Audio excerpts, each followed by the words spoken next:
Hello, welcome everyone. We're just going to give it a couple more minutes to get started.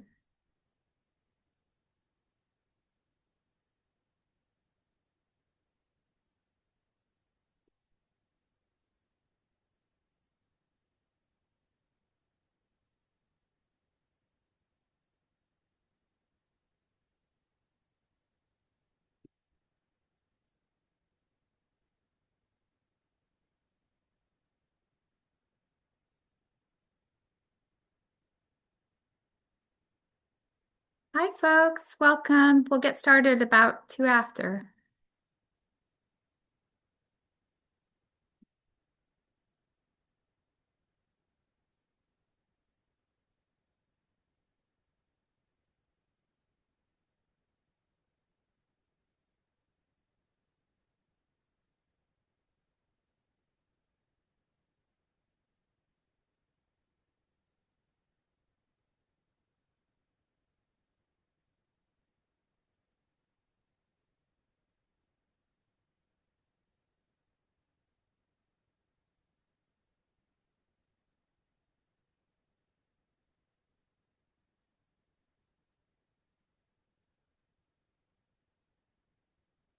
Okay, hello. Welcome everyone to the public consultation webinar for our version 2 of steps 1 and 2. Next slide, please. Before we get started, we can go one back. Before we get started, just a couple housekeeping logistic information.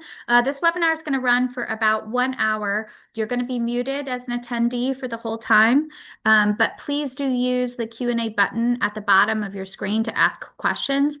A recording of this webinar will be shared later, and we encourage you to share it with your networks that you think may be interested after the webinar concludes. Awesome. So before we dive into the public consultation content, which, as I said, is focused on our step 1 and 2, I want to provide some context on SBTN. Many of you may already be familiar with the Science-Based Targets Initiative, the global standard for setting science-based targets for climate. The Science-Based Targets Network, or SBTN, builds on that foundation by developing science-based targets for nature, covering freshwater, land, ocean, and biodiversity included therein. That acknowledges that solving the nature crisis is essential to solving the climate crisis. And that is why SBTN takes an integrated approach, as you're seeing here. Our technical hubs focus on key Earth systems, freshwater, land, ocean, and biodiversity to help companies take action that is credible, coordinated, and aligned with ecological thresholds. Companies can now set science-based targets for land and freshwater, as well as ocean, focus initially on the seafood sector.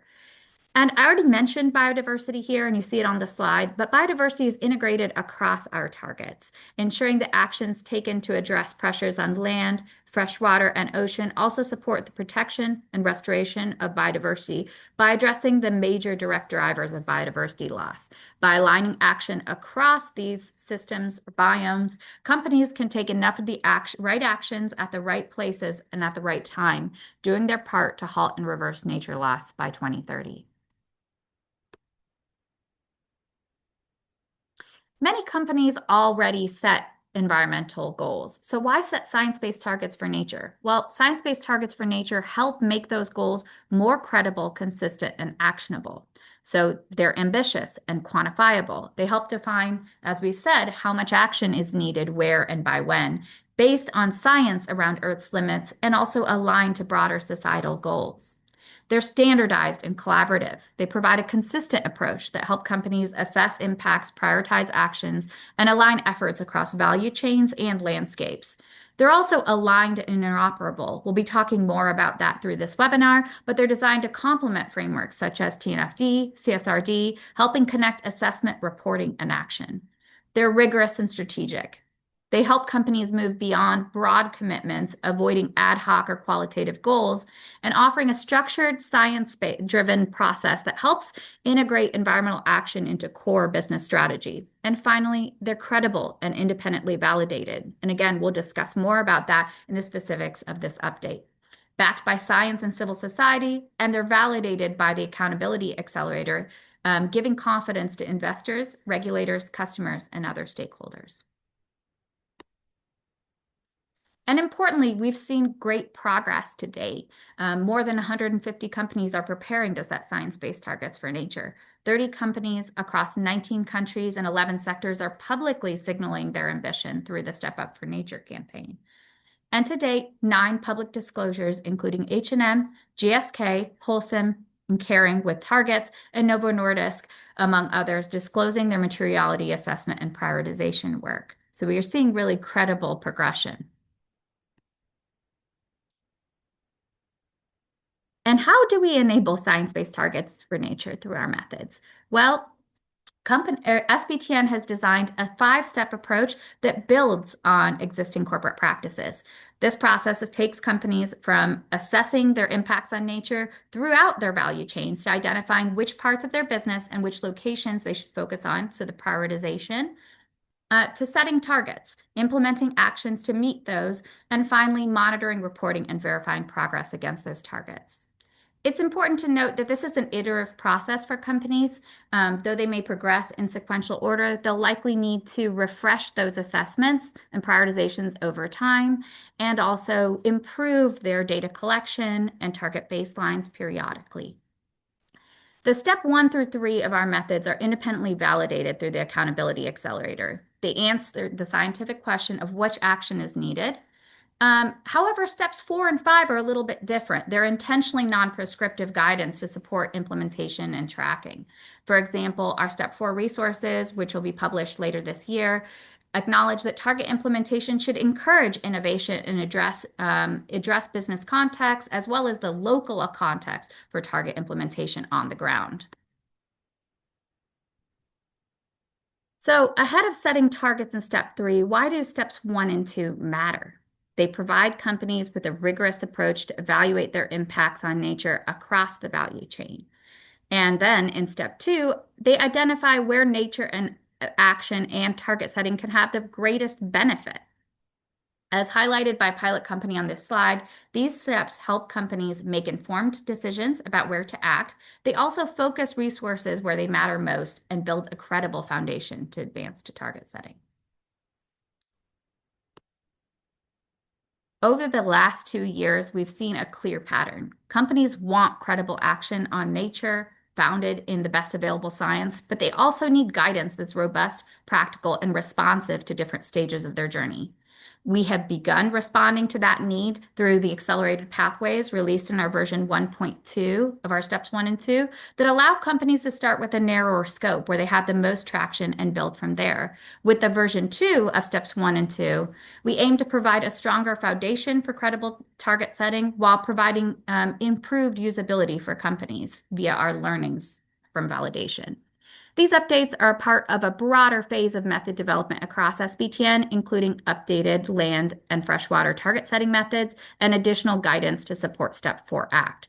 Together, these improvements are intended to improve alignment across the methodology and help companies move more efficiently and effectively from assessment and prioritization to target setting and action. Few key points about our public consultation that we're launching now. It's a 4-week consultation focused on major proposed changes for steps 1 and 2 and runs through April 17th. The content we're sharing for feedback summarizes key method development decisions that we're considering versus a full method document. And we've designed that actually to be more effective for sharing with us your feedback. We welcome broad and inclusive feedback. While the guidance is designed for corporate use, input from technical experts, accountability partners, community stakeholders, and other affected groups is critical to ensure that the targets are both effective, equitable, and locally appropriate. So we invite input from companies, industry coalitions, consultants, financial institutions, NGOs, policymakers, academic researchers, Indigenous peoples, faith-based groups, youth organization, and affected stakeholders across landscapes and seascapes, as well as any other interested individuals. And we're especially keen to hear from experts in sustainability, ecology, and environmental risk, including experts in land, freshwater, and ocean systems. Your insights help ensure that the guidance is both scientifically robust and practical for corporate action. In order to provide feedback, reviewers can complete the online survey with questions corresponding to each topic under consideration. For companies currently using our step 1 and 2 guidance, we want to emphasize that the current step 1 and 2 methods will remain available during a 6-month transition period after the version 2 is released mid-year, and that previously validated work will remain valid. Before handing over to Oscar to dive deeper on the step 1 and 2 content, I want to give a quick overview of areas of refinement for our version 2, step 1 and 2.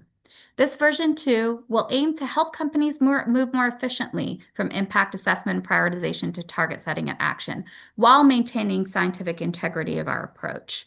Some key areas of refinement under consideration include better ways to assess, so enhancing our materiality assessment and interoperability with existing frameworks. So a lot of this is about exploring changes to improve the practicality and interoperability of our assessments, including improvements to the materiality screening tool and high impact commodity list, options for leveraging existing work by companies on assessments and disclosures, and more structured integration of dependencies to more closely align with other double materiality approaches and other sustainability frameworks.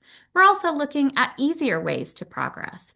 So we're looking at exploring refinements to streamline requirements to ensure that the data is all decision useful while maintaining scientific rigor. So we'll always have that necessary content for target setting. That means additional flexibility in upstream assessment supported by a clearer classification of traceability and enhanced disclosures. This should help companies move towards target setting quicker based on available data while increasing transparency on traceability and progress over time. We'll also see updates, hopefully, to the prioritization approach to better ensure that targets are going to have the most impact and alignment to strategic and social priorities within the company. We're also looking at new ways to act, and this is a key area of interest for many of our stakeholders. We're exploring updates to support companies at different stages of traceability maturity towards upstream target setting and action. This includes supplier engagement targets to advance traceability or enable supplier target setting, response option pathways where near-term traceability remains difficult, and the option to address impacts across multiple value chain stages rather than focusing only on the most impactful stage. In addition to these topics, SBTN is working on additional improvements to the science we're doing to enhance our clarity, accessibility, and usability of the methods. That includes a more structured task-based organization of the methods, clearer sequencing, and simplified guidance. Crucially, the version 2 methods will also align with upcoming target setting methods for land and freshwater and integrate current methods for ocean targets. They will also be accompanied by updated validation materials and accountability resources, including validation requirements, templates, and claims guidance. Today, we'll run through each of these focus areas in more detail and dive into some specific subtopics where the most substantive changes are proposed. And with that, I'll hand over to Oscar Sabag, SBTN's Science Translation Lead. Thank you, Varsha, and hi, everyone. Thank you for joining our webinar. So I'm going to be providing an overview on the key topics that we're going to have in the consultation and go into depth into some of the most important ones to get you started with your feedback process. So if we go to the next slide, this is about better ways to assess one of the big themes that we have in the consultation. And as Varsha introduced, we have 3 key topics here.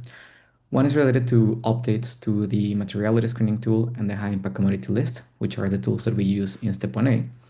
And here, the questions that we have are related to how to improve the alignment with external frameworks and external tools, in particular with Encore, as well as how to use other external disclosure mechanisms to complete the screening. Among other things, we're also considering combining the materiality screening tool and the high impact commodity list.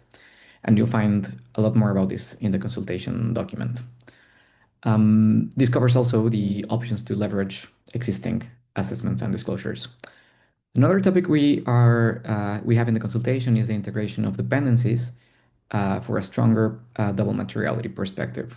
And this is something we wanted to go into depth. If we go to the next slide.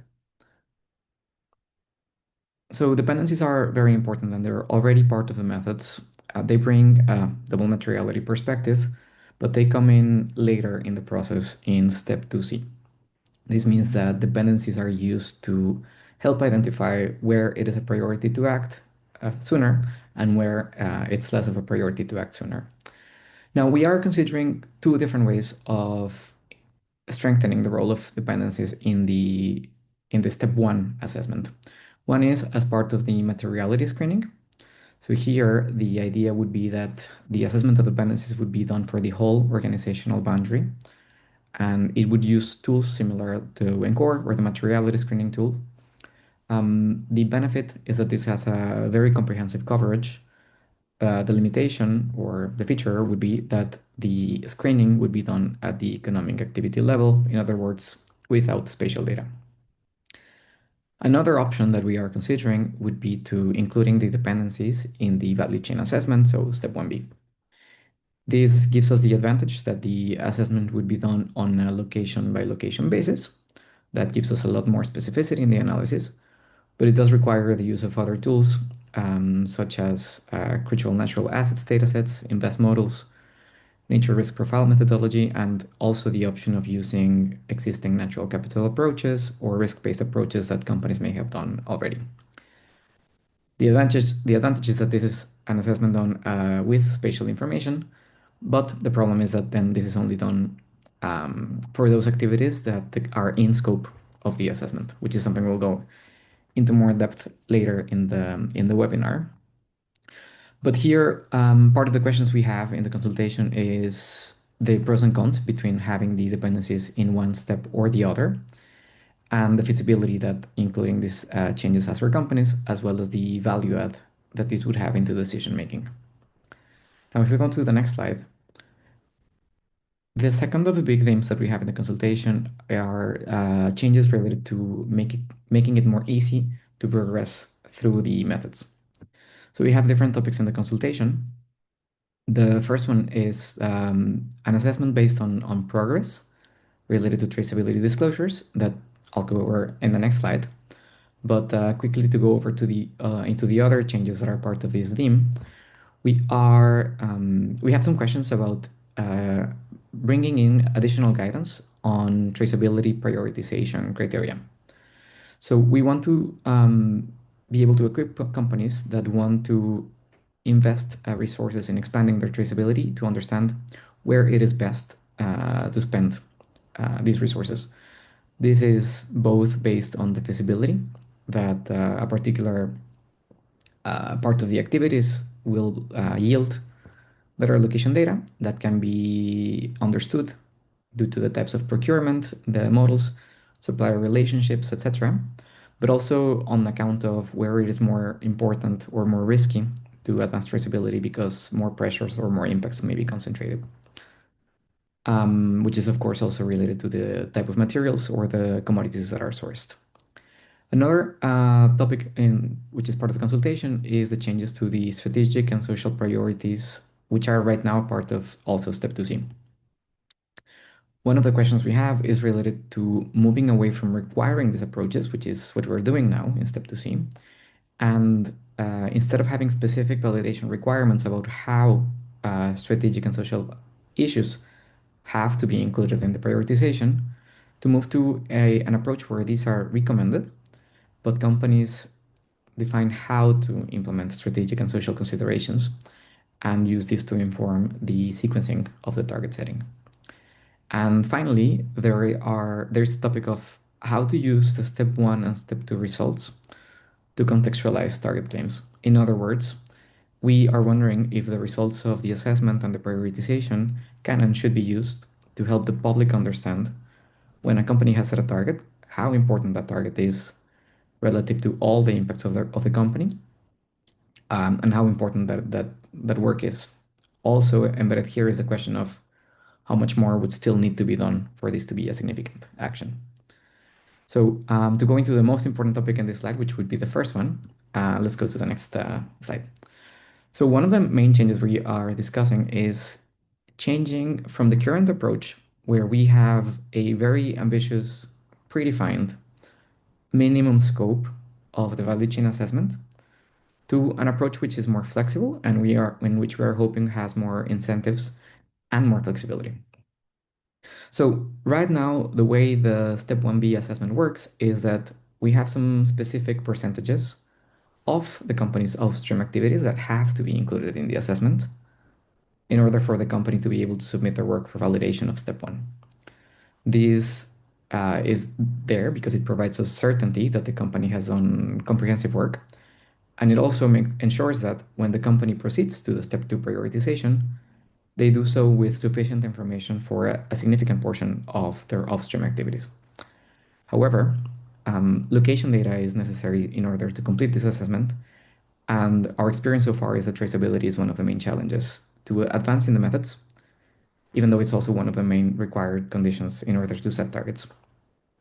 So what we are doing, and this is already part of the methods, is that we distinguish three location levels or traceability levels, which is what you see in the table here, which define from level 1 to 3 whether a location is known well enough to directly implement the targets, that's level 1, or almost, but not sufficiently, that would be level 2, where, for example, a location is known at a subnational level, to level 3, which is a location that is currently not known or it's known in a very coarse way.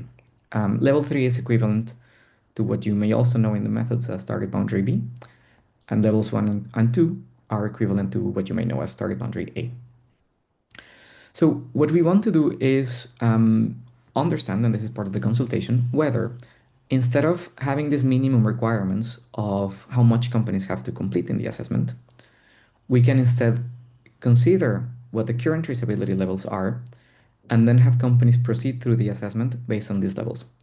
In other words, when a company knows a location with sufficient resolution to use the step 3 methods, that would be spatial level 1, then the company assesses all of those locations and they proceed to target setting there.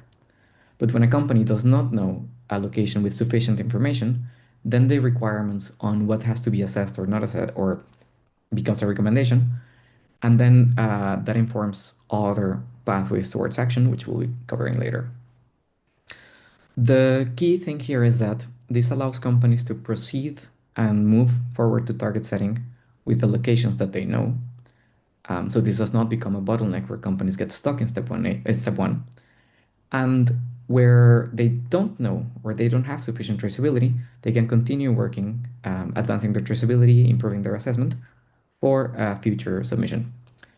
At the same time, and in order to provide an incentive for companies to continue working on traceability, companies would always disclose as part of their what happens in the target tracker and as part of their claims, what is their current status in terms of how much of their procurement or their upstream activities they know at spatial level 1, how much at spatial level 2, and how much at spatial level 3.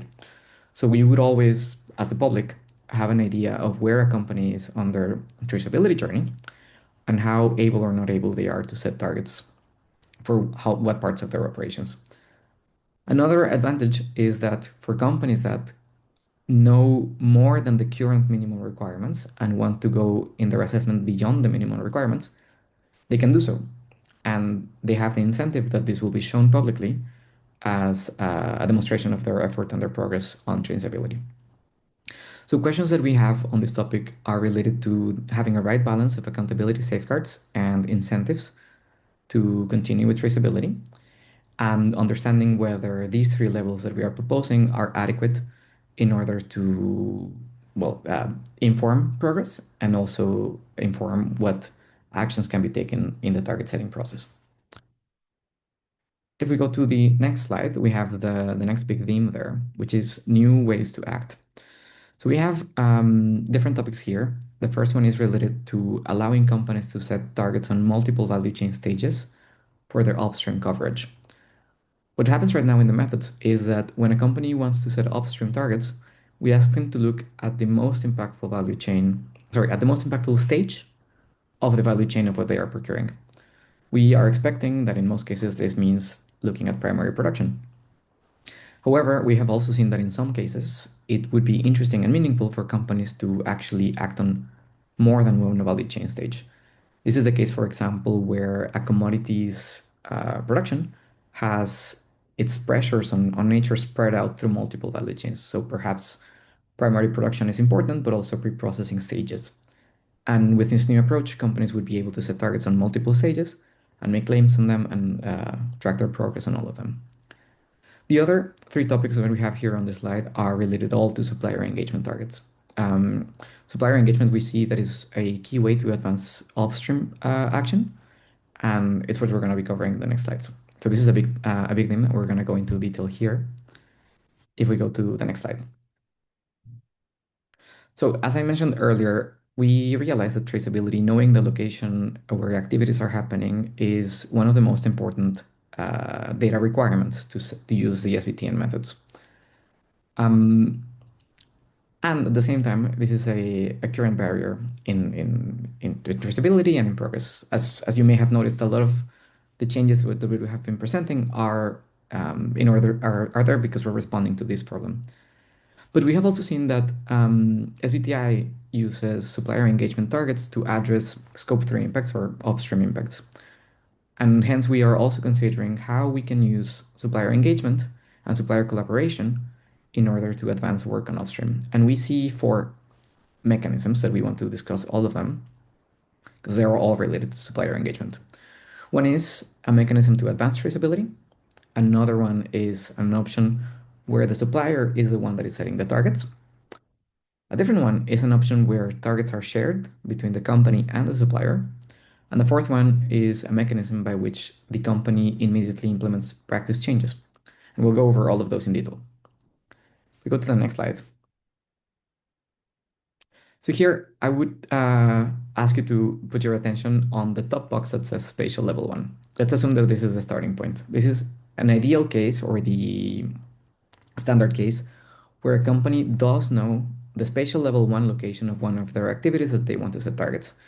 If we remember from earlier, spatial level one means that they know the location with sufficient granularity to be able to directly use the step 3 methods. What happens here is that the company can proceed directly to set targets. And we see two ways of doing this. One is where the standard approach, where the company does this. And the other is a new approach that we are considering, which is a joint or shared approach to target setting. I'll go into this in a second. But let's assume that the company does not have the spatial level one information that is needed to use the methods. Then we are at the left side of the image, and the company knows a location only at levels 2 or level 3. We see that they have three options. The first is to advance traceability. Advancing traceability essentially means doing additional effort until they know the location with sufficient precision so that it's in spatial level 1 and they can proceed to target setting. This is what we are expecting that they would be doing in most of the cases in the current methods. Another option is that instead of focusing on advancing traceability, they recruit the suppliers.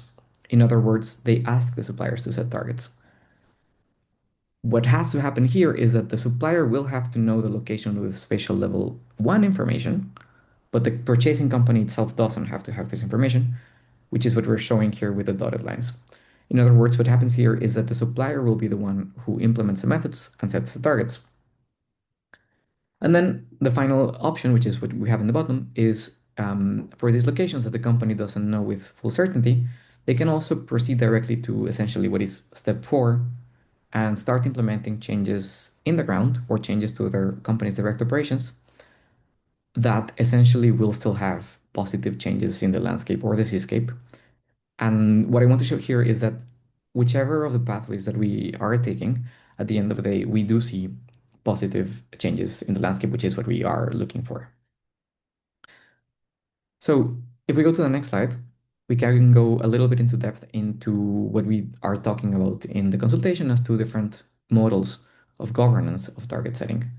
So this is the first case that we were discussing where a company knows the spatial level 1 information and where they can use the methods. They can set targets, they can measure their baseline. This is the standard process, the normal case that we were expecting to happen all the time. The normal situation is that a company sets targets for their upstream activities. And this works very well, for example, when a company is working with smallholder farmers, for example, and the company is understood to be the best equipped to take action, even for upstream. But we have learned from our piloting that in some cases, actually companies may want to collaborate with their suppliers and work together on the targets. So we see this in well, I cannot say which company, but this is something that we have been seeing in our pilots.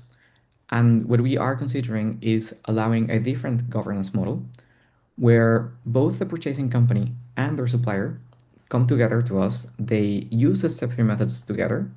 They submit for validation together, and they are jointly responsible for setting the target and achieving the target.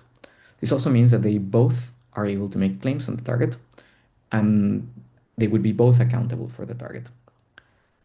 And if we go to the next slide, this is another one of the methods that we were discussing. What happens when a company knows spatial level 2 or spatial level 3? This means they cannot set targets yet because they cannot use the methods, but they're on their way there. And supplier engagement offers two options to get there. One is a supplier engagement target that focuses on advancing traceability.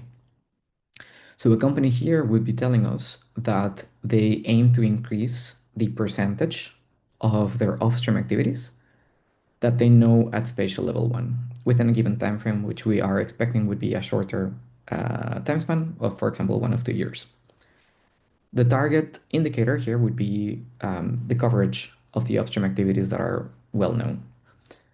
A different situation would be a supplier engagement target where the objective is not to advance traceability, but rather to recruit the suppliers. This is the other case I was explaining before, where the company essentially goes to their suppliers and invites them to be a new entity setting targets. If the supplier then may set targets for their direct operations, or the supplier, the tier 1 supplier, may then go to the tier 2 supplier and recruit them, and then to the tier 3 supplier, essentially until the most impactful value chain stages are identified and addressed. So, um, in this case, we would be expecting a longer time frame before this is achieved, for example, 5 years. And what the first company has as a target is essentially recruiting other supplier companies into the SBTN journey. For the suppliers that get recruited into the process, they would enter the process as new companies and they would be expected to set targets on their direct operations. And what I want to mention here is that both of these types of supplier engagement targets would be validated so long as the company presents an implementation plan. And as they are validated, they would allow claims. They would be displayed in the target dashboard, but we would differentiate them from the, let's say, normal science-based targets that were set using the step 3 methods and that were following the methods. Um, but some of the questions we have on this topic are, for example, whether these targets would provide the adequate incentives for companies to continue progressing through the SBTN journey, as well as, for example, in which situations it's advisable for the company or the supplier or both of them to be the ones that are setting the target. If we go to the next slide, we see what happens here when the supplier gets successfully recruited into the process. In this case, the supplier is the one then that uses the step 3 methods, validates the targets that they set, make claims, and is responsible for the targets. This is a case where the company is not setting the targets anymore. They're not sharing the targets with the supplier, but they have fully delegated the target setting process to the supplier. Evidently, in cases where the supplier has accepted to do this. Then the supplier becomes a new target setting entity. They get featured in the target tracker. They get to make claims, but they're also responsible for the targets. For the company, when they have achieved recruiting their suppliers, they can also make claims on supplier engagement because they have brought in more companies to target setting. And most importantly, when the company assesses their upstream activities and they identify that part of their procurement is covered by targets set by their suppliers, they can also determine that this part of the procurement does not need to have targets anymore because the supplier is already working on things. So among other things, for example, we are wondering what are adequate ways to account for progress in all of this and what risks and opportunities this may bring to the process. If we go to the next slide, it all comes together. So essentially, we have different models for target setting with and by suppliers. The first one where the company setting the targets directly, the one we have right now. A second model where they share the targets and the claims and the responsibilities with the suppliers. And the third one, which is where the suppliers set the targets instead. And as I was mentioning in the first slide where we had the image, for us, the science of setting targets does not change. We are still talking about targets set on the same location, using the same thresholds, the same science, and the same ambition level for the targets. What happens is that there is a change in the governance of who is responsible for the targets and the accountability mechanisms that we have there. But this is why we're presenting them as equivalent options to get upstream activities covered as set by science-based targets. Now, finally, if we go to the last slide, this is where we have the response option targets. We have identified that in some cases, companies may have estimated locations or approximate locations. For example, this may happen when a company uses a statistical approach to guess or have a reasonable assumption of where their upstream sourcing is happening, but they don't have full certainty. And we have seen that there are actually many actions that companies can take already that will have positive effects on the ground, even without ever knowing that location information. We have grouped this into three types of practice changes or three types of responses that companies can implement to have positive effects on the ground if they want to have benefits, even without using the step three methods. One is changes to the company's procurement policies and practices. And here we can talk about, for example, sourcing less impactful commodities or making decisions about procurement based on certifications and standards.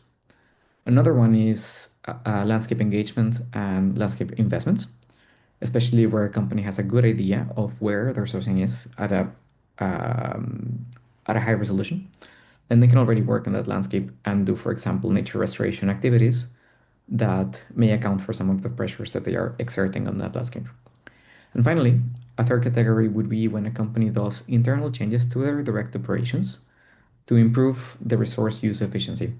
Here we can think about either reduction of waste streams or circular economy options, increasing sustainability, etc. In this case, the pressures in the landscape are reduced because there's less sourcing, and we also see a benefit in the landscape. The key thing that we want to highlight is that whichever of these options are taken, because benefits are seen in the landscape, if and when in the future the company does manage to get the spatial level one traceability information, at that point they would be able to retroactively transfer any progress that they have made with these response options towards their science-based targets. Um, And also with these targets, which are also presented with an implementation plan, they would also be featured in the target dashboard, and the companies would be able to make claims based on this. So these are the topics that we wanted to present, and then we go back to Varsha for more info on the consultation. Thank you. Thank you, Oscar. So hopefully, as you all have heard, there are a number of changes that we're really looking to get your insights and feedback on to help shape our version 2 guidance. And I want to emphasize that though we just touched briefly on it, this includes the changes we're making in the kind of technical content and the science underlying step 1 and 2, as well as the accountability mechanisms like claims to ensure that we maintain the integrity of science-based targets for nature and the clarity among companies and stakeholders. So please do submit your feedback. We have until April 17th to submit that feedback. So please access our materials and the survey for feedback using the QR code that you see on this slide.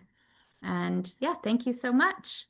And with that, we'll transition to some audience Q&A. Sophie, our knowledge lead at SBTN, will be facilitating that Q&A. Thanks, Varsha. Lots of good questions on the chat here. Let's first, before we dive into supplier engagement and interoperability, let's first cover the question of methods validity. So how long do we have to use V1.1 before V2? Yes, I can answer that.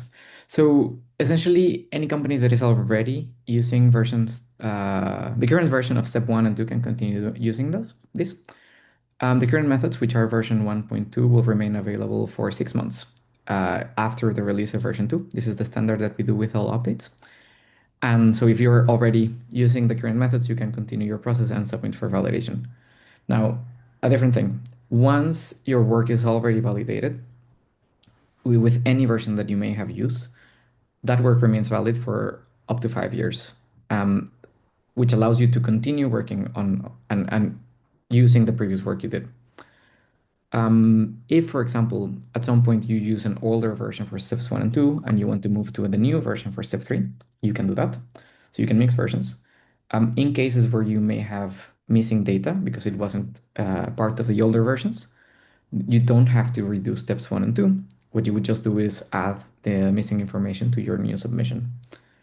And also, if you have already completed steps one and two with the older versions and you want to update to the new version of the methods, you can do that in the same way by adding the missing information that wasn't part of the older versions.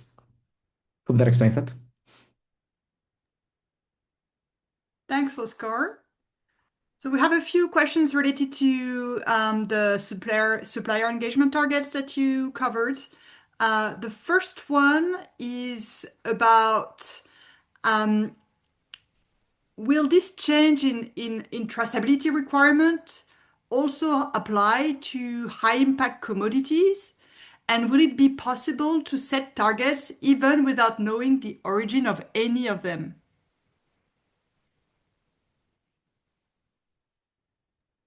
I can, well, first thing I should say, everything is a proposal right now. So we are looking for your feedback to understand what can be a requirement and what can be a recommendation.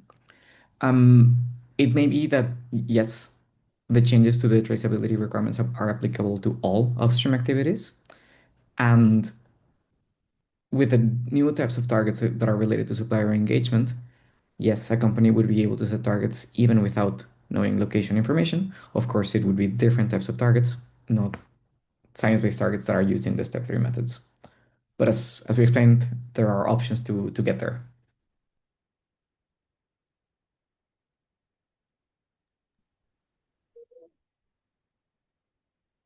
And so this supplier engagement target, this sounds likely something that would need to be done by commodity. Would this validation be available then for just one material? So would we allow target setting for specific commodities?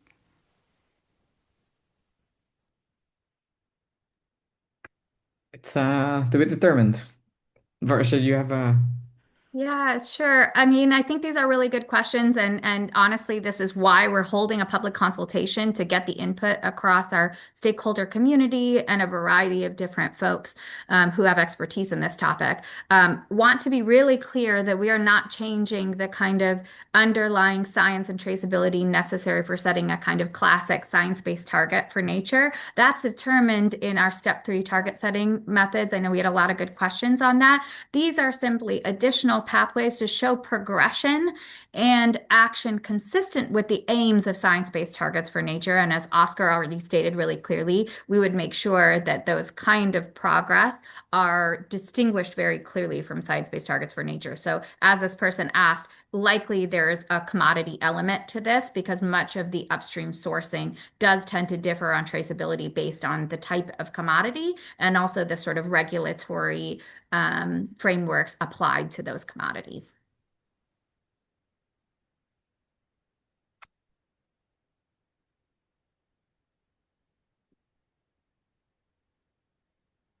One last question on the supplier engagement. On the proposed changes for target setting with suppliers, why wouldn't suppliers be required to do steps one and two if they are recruited to set targets themselves? that's a very good question.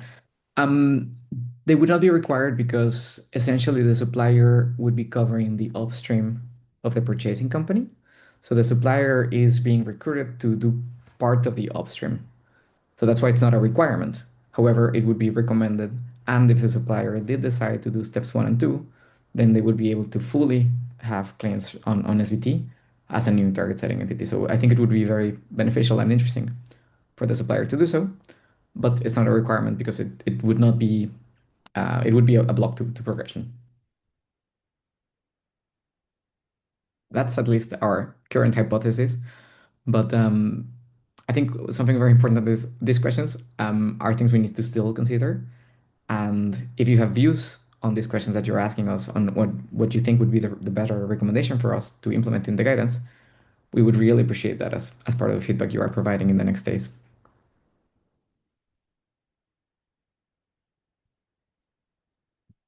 Question related to interoperability with TNFD. How are we coordinating with TNFD on this update? And is the LEAP approach from TNFD only referring to step one? Yeah, thanks for that question, Sophie. This is a question we actually get a lot. So we are working to advance interoperability with TNFD, focused not just on step one, but our steps 1 and 2, and the LNE portions of the LEAP guidance. So that's our kind of core area of focus. Where possible, our technical teams are collaborating on aligning terminology, indicators, and metrics with additional guidance and tools focused on helping companies leverage their work and progress across both frameworks. So, for example, a company who's worked on TNFD being able to move their progress towards setting science-based targets for nature, as well as companies looking to utilize their work on SBTN for TNFD disclosures. We do recognize that in some cases, additional data or additional specificity may be needed to provide context for target setting, but we are also going to focus on making that very clear to companies where possible and really kind of minimizing those instances unless absolutely necessary.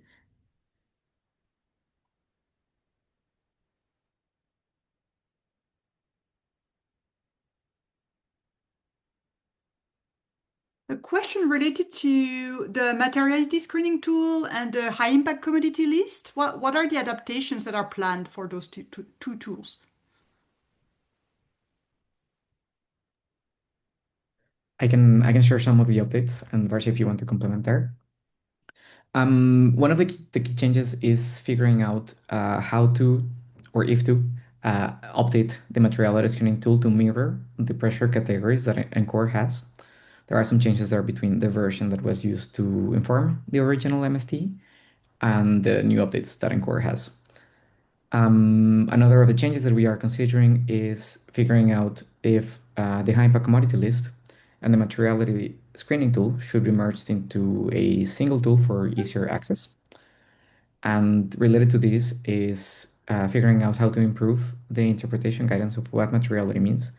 For example, in cases where we have upstream targets for multiple value chain stages, among other changes.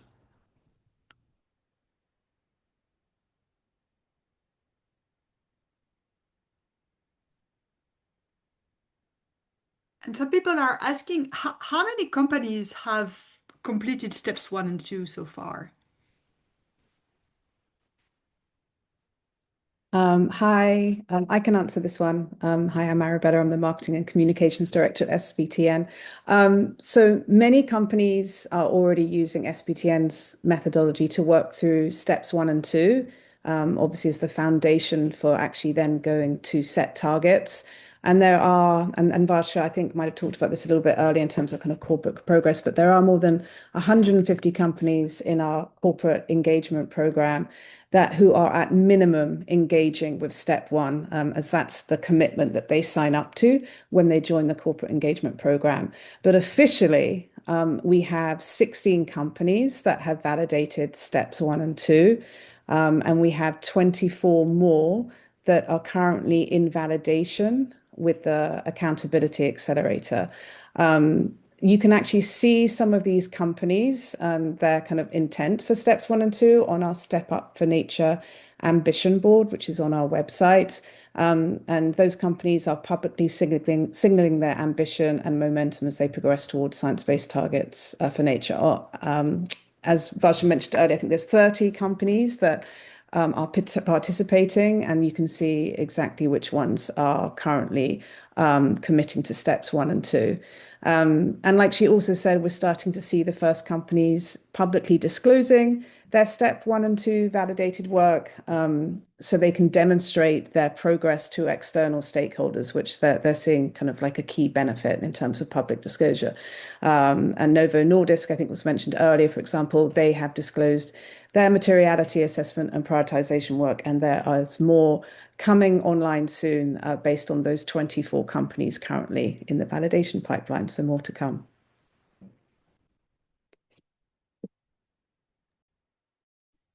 Thanks, Arabella. So we received two more questions regarding supplier engagement. The first one is a clarification to the previous answer that you gave, Oscar.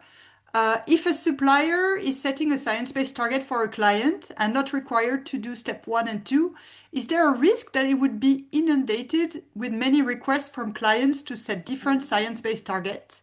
Or is it likely that the target set would be relevant for many other clients and purchasing companies? Okay, yeah, very good question.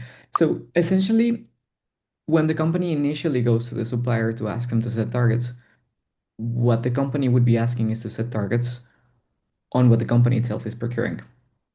So not all of the activities of the supplier, but the share that accounts for the purchasing company.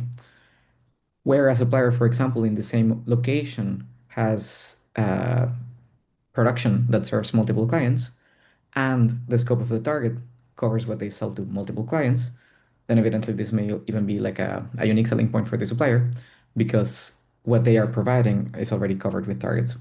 So to be clear, when an activity is already covered by targets, it would be covered for everybody that participates in that value chain. Um, and then yeah, that's my train of thought. But yes, that's the main idea.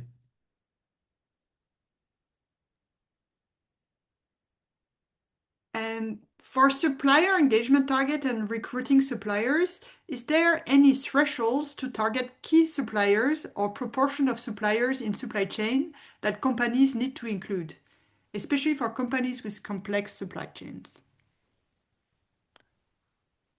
So this is one of the questions where it's a little bit uncertain because it depends on other consultation questions.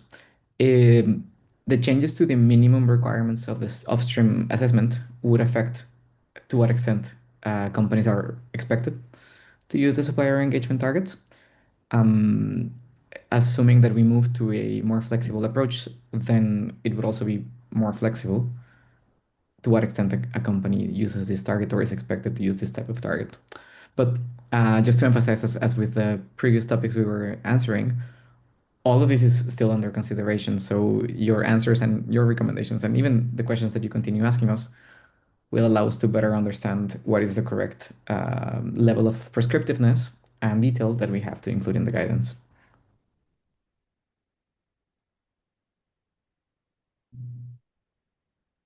I think one last Q&A. So about method stability. So we understand that iterations of the methods was necessary to improve them. However, this also causes uncertainty on using the guidance, and it is difficult to track all the changes and what becomes relevant to a company. Do you envisage when the iteration process is likely to settle down? Yeah, I can take that question. Thank you so much for this. Really, we consider the version 2 of our methods coming out this year to be what would be considered a stable state of our methods. That's not to say that there won't be some additional tweaks to the method to better ensure that they are effective for validation, which we'll be testing as these methods are released and implemented in the validation process. But that is to say that if you're reading these version 2 methods, this is likely what will be maintained for companies to utilize because we also recognize the importance of consistency so that companies are placing their resources towards setting targets and implementing them and taking action. So yet another reminder to really engage with this process because this is really the time to share your insights to influence the development.